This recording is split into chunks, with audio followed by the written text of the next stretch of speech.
Greetings, all. Well, last night about 2 o'clock, I was a little bit insomniac. I wasn't sleeping very well at that point. I had slept well to about 2 o'clock. So I got up. I went out to the porch, sit there, maybe listen to the rain or something. Didn't go out there to listen to frogs. You better believe that. But so I was sitting there in the dark, just kind of meditating. Well, the thought crossed me because there seems to be significant amount of hate, anger, war, vengeance on the planet today. Is more so than there was any time quite recently. There's always death and suffering in Africa and all. Seems like that's not non-stop ongoing, but mostly at the moment the Ukraine, it's very important, and Israel with Hamas in Gaza. That's,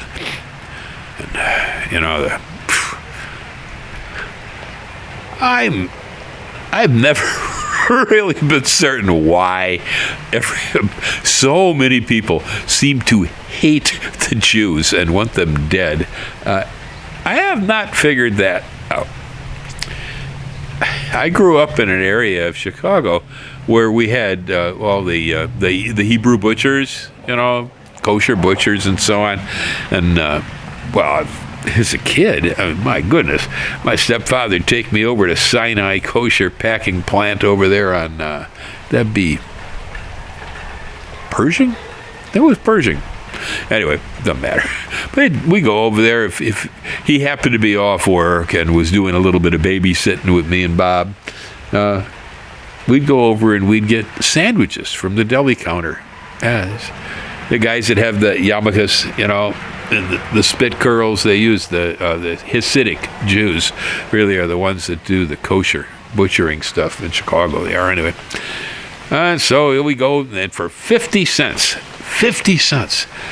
you could get either a pastrami or a corned beef sandwich on Rosen's Rye, and if you're from Chicago, that's a fine rye bread, with a good piece of dill pickle. I don't know, maybe half a dill pickle, can't quite remember. It'd be on rye with mustard, and this is a serious sandwich for a kid. Wow, big as my head. It was great. Loved it. I had no complaints about the guys with the yarmulkes. I don't know what the issue is there. As far as I'm concerned, I grew up in an area, where there were plenty of Hebrews. And, I like corned beef. What can I tell you? I actually had a man one day behind the butcher counter who was a Hasidic Jew who I wanted pastrami. He looks at me and goes, "Oh, no, boy, you don't want the pastrami today." He says, "The pastrami is too fat. You'll not come back. You won't come back if you eat the pastrami. No, you're going to eat a corned beef." I'm sitting there going, "Really? Okay, give me the corned beef." But he was right. The corned beef was real good. Yeah. He knew substandard pastrami, and when he saw a guy like me, this guy's not Jewish. What's he doing in here? We got to make sure that he comes back. It's funny. Pretty much all the pawn shops in Chicago, the pawnbrokers were pretty much Hebrew. Sorry, I never used a pawn shop. That is, I've never had to cash in any of my goods for money. But I used to shop the pawn shops because everything, that goes up pawn, well, they'll sell it. And so I go looking for musical instruments and different things like that. It's raining. I'm afraid I might get wet. I might have to change position a little here. Let's see. Cunning group of individuals. No one ever bested a pawn shop owner in Chicago. You're lucky, if you got away with a halfway decent deal. Half the time you got screwed. But yeah, I never have really understood all that. Yeah, because where I grew up was really a wretched neighborhood. It was a bad neighborhood, man. And you could get yourself just beat silly, and I did more than once. But The public school was dangerous. Folks who were atheists sent me to a Lutheran school. My grandparents were pure Germans, and they said, well, Luther was a good German boy. What the heck? We'll send him there. It's safer. And it was safer. They never really hurt my body at that school. They warped my mind. I don't know. Sometimes the hot lunch program was probably dangerous for my body, but yeah, it's effect on my brain for sure. It took me years to unwire that. But one of the things I definitely learned while I was there was told to love my neighbor, to give, forgive, etc. These are all Christian virtues. They were part of the teachings of Christ. And, of course, I don't know how many people seem to realize that on face value, but, Christ was a Jew. All his disciples were Jews. Everybody around him were Jews. There was no such thing as Christians. Okay, there's a long, goofy story how that happened, but they were all Jews. I have a hard time with this whole white supremacist Christian Nazi thing that we see coming up in the United States. I find it very, very difficult, mostly because these people claim to be Christians, but Christ was a Jew, yet they claim to hate Jews. Well, yeah, it doesn't equate. I guess they don't realize the Christianity starts out of Judaism. That's the way it works. But anyway, I never have figured this whole thing out. Why do you hate the Jews so much? Okay, I mean, I know they're the bankers, money changers, obviously. These are professions that were all learned while the Hebrews were captive in Babylon. Yeah, you couldn't kill off the guys that had all the olives. The Hebrews had the olives, they had the olive oil, and oil was really important in the ancient world just like it is today, but it was from olives. And the Jews had all the olive trees, and maybe even the process for making it, I don't know, but the Babylonians didn't have it. And so killing off the Jews was not going to be appropriate, so they assimilated them. And there were a lot of Jews that lived in Babylon, and I do believe that's where the money lending thing came from. That's probably where pawnbroking came from. And a number of these things that we see the Hebrews do engage themselves in the United States today, that's where it was learned. That was a reaction for survival. So, I got the Gaza Strip mess over there. And that's, it's messed up in that you got these Islamic terrorists. Okay, so here's a religious group, but they're espousing a political viewpoint. And, you got the Jews. And, of course, it's pretty difficult to be Hebrew and not be a Jew. I mean, this whole thing. So they're a country to themselves. They got a government. My goodness, everybody hates each other. It's something else. Yeah, I don't get it exactly. I mean, I might understand that weird sucker Putin a little bit more, because this is not a religious issue. Once it becomes a religious issue, it's like, forget it, man. But no, for him, it's power, control, maybe legacy. I think he wants to be, the current Stalin or something like that. He wants to show the people of Russia he could draw the Soviet Union back together again. And, well, if he's real smart, he'd know Ukraine is a pretty darn good piece of real estate, well located, great soils, good food basket, whatever. Those are good practical reasons why you might want to own that country. But, we're dealing with negative emotions here. That's what we're dealing with. It's all negative emotions. In Putin's case, it's probably greed, Yeah. Greed, and I think he may have a personal problem in his pants. I got a feeling that he's diminished and feels the need to have to bolster. You see him bare-chested all the time, riding horses, holding up big pike and so on.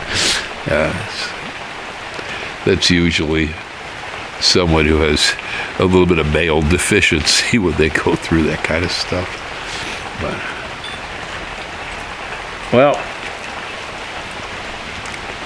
the way I figure it is a whole lot of us are actually hair trigger and ready to go off at a moment's notice. Let's just say, okay, we got a scale, negative, positive, center, midline, okay? Shall we say that if you're sitting in the midline emotionally, it's a pretty hard place to be. You're probably not feeling joy or anger. You might be feeling nearly, it might be almost nothing. I occasionally, I may have been there at times. I call it numbness. There's no feeling. I don't know, maybe a Zen monk can master that zone. I don't know. But for most of us, we're probably pitched a bit off the midline most of the time towards negative emotions, negative thought process. I mean, I'm sure you all know what I'm talking about when I say I wake up in the morning and I'm grumbling. I might be grumbling about something that happened years ago. Yeah. I might be cussing out my ex-wife. Sometimes I'm grumbling at myself for bringing things up that I didn't need to bring up. That kind of stuff. But sometimes when that stuff gets going, it's kind of a treadmill. It's got a flywheel. It's got a momentum, mind of its own. It builds on itself and it continues. And I think a whole lot of us live on the negative side of the line, maybe just slightly, but we get stuff on our mind. We got problems. Obviously the world's a mess at the moment. Politically the country's a mess. If you don't notice, there's problems out there. You're probably dead. You buy a head of lettuce and get sick from listeria. It's tough these days. It's not right, but. So it's pretty easy, maybe your boss is a real jackanapes, that'll do it. Maybe you're really not quite suited to the job that you're doing, yet you need the money, the pressure. It's ugly. I've had jobs that I did not want to have to do, but I knew I had to pay the bills. So put up, shut up, deal with it. Well, it pushes you over to that side where you go, I ain't getting my share. I personally generally don't go too far. I've been a couple of times, it's when my parents were divorced, when I had to go through a divorce, when Nixon tried to draft me, things like that. Serious emotional issues that we go through. Well, we can swing pretty far enough to have to take pills, or something, but most of the time, you're right in there. I've learned through time, as you get older, you begin to realize there ain't no point in grumbling. Most of the people that I'm angry about died years ago, and I forgot what they look like or their names, yet the grumbling continues. Yeah, it's true. So, if you're already half-cocked, you get up in the morning and just ain't right. All it takes is somebody give you a little shove, and you're not usually going to move towards positive thinking. When that happens, you're going to fall to worse emotional thoughts, and you're going to get angry, and maybe you're going to choke him to death. Oh, I've had that feeling. Yeah. Some poor sucker needs to be choked to death, I'm telling you. I felt that way at times in my life. But fact of the matter is that if you're not in that position, if you realize that, boy, that's destruction and death of your life and your personality to be dealing with that kind of stuff, so maybe you tend to focus more towards positive thinking. You're on the other side of the line a bit, and well, it's harder to push a guy across the midpoint. Yeah. If I'm feeling pretty good and I run into a real case, well, I don't like it, but it's a pretty good chance I'm not going to at least get pushed far enough to want to kill the guy with an ice pick, all right? To that degree of anger and hatred. Yeah, probably deal with it with a little more understanding and realization that it ain't me. I happen to be standing here, but it ain't me. I get them on the channel all the time. Well, not so much lately. I don't know, they get tired of it. I don't know why, other than that, you can close them out. But yeah, I have rude individuals with few manners that will come onto the channel, and rather than asking questions about something that seems to displease them or they don't understand it or don't agree with, and instead of phrasing it as a question and going, "No, why do you believe that?" Because it seems, but instead they just attack. They attack. You're not the same as me. You're bad. You're ugly. You're awful. You're fat. You're stupid. You're psycho. Yeah, I get that one. Psycho. Well, yeah, so I'm nuts, so what? Don't bother me none. Yeah. That's it, though, And it's so easy to find yourself always a little bit the side, of negativity in the life. I do believe that is how war and anger and hate, violence, and these things get started, because things are already half-cocked. Little spark, poof, there it goes. It's up. Now, it doesn't happen everywhere on the planet all the time. There are places on the planet where, well, people don't want to kill each other, where the people are happy, where there's plenty of fish to eat. In general, I would say that Hawaii is a much happier place than some of the other Midwestern states that I've lived in. Illinois is one sad place, I'll tell you that. You can't live in Chicago without being kind of hard. It's dirty, it's ugly, it's cold, it's windy, and people don't have much aloha. Yeah. We use a one-finger salute in Chicago, We don't say, hang loose, dude. Wrong fingers. Yeah. So there are general places on the planet where, being happy, being positive is weird. It's strange. Yes. Must be something wrong with that guy.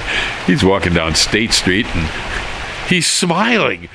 There's something wrong with that man, We figure they're nuts if they do that sort of thing.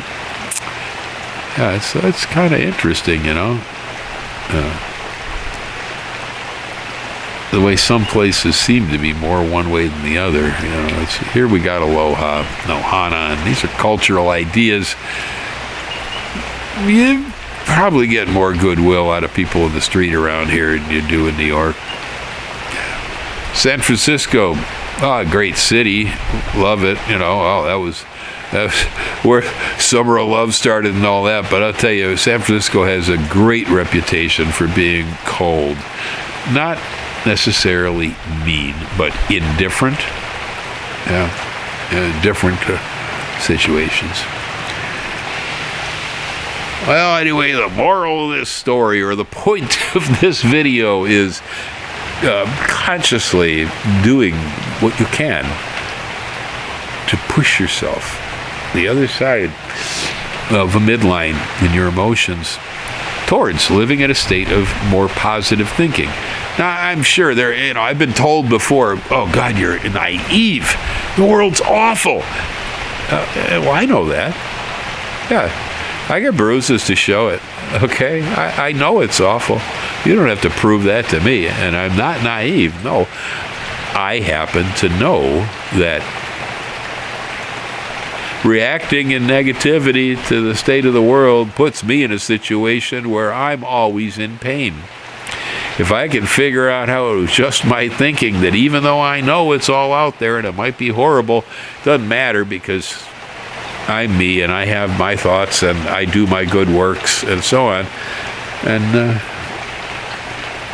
well, I tend to stay happy because of it, or at least positive. These are all degrees on a scale, weeping and moaning, wishing you were dead, feeling kind of tired, feeling a little bit cheery, manic, and so on. Yeah, it can swing too far both ways.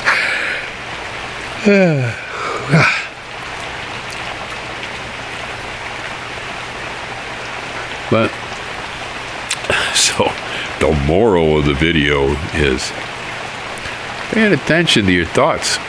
Your thoughts are your reality. They affect all the reality around you. And when the thoughts are based in negative emotions, you generally have negative reactions in the world.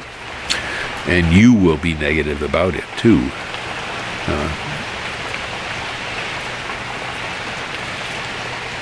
Hang loose, folks.